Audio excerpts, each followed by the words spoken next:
আজি গোৱালপাৰাত অনুষ্ঠিত বিশাল গণসমাৱেশত সংকল্প গ্ৰহণ কৰোঁ যে নাগৰিকত্ব সংশোধনী বিধেয়ক 2016 আৰু নাগৰিকত্ব সম্পৰ্কীয় 7 ছেপ্টেম্বৰৰ জাননী আৰু নিৰ্দেশনা বাতিল নকৰা পৰ্যন্ত অসমবাসী ৰাইজে অসমীয়াই কেতিয়াও সংগ্ৰাম বন্ধ নকৰে।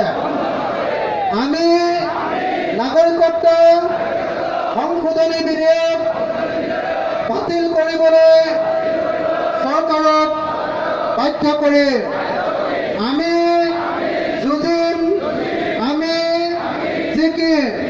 জয় আই অসম, জয় আই অসম, জয় আই অসম। আৰু এটা সংকল্প লওঁ, আমি হিন্দু, মুছলমান, খ্ৰীষ্টান, জৈন, বৌদ্ধ, শিখ সকলো ধৰ্মৰ মানুহ ঐক্যবদ্ধভাৱে থাকে। ঐক্যবদ্ধভাৱে থাকি এক ঐক্যবদ্ধ আৰু উন্নত অসম গঢ়ি তোলে। ধন্যবাদ।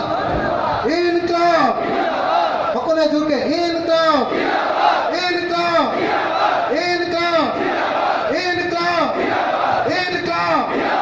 জয় অসম, জয় অসম, জয় অসম, জয় অসম, জয় অসম।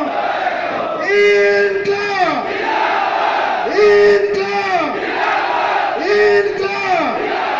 নাগৰিকত্ব সংশোধনী বিধেয়ক বাতিল কৰিব লাগিব। নাগৰিকত্ব সংশোধনী বিধেয়ক বাতিল কৰিব লাগিব।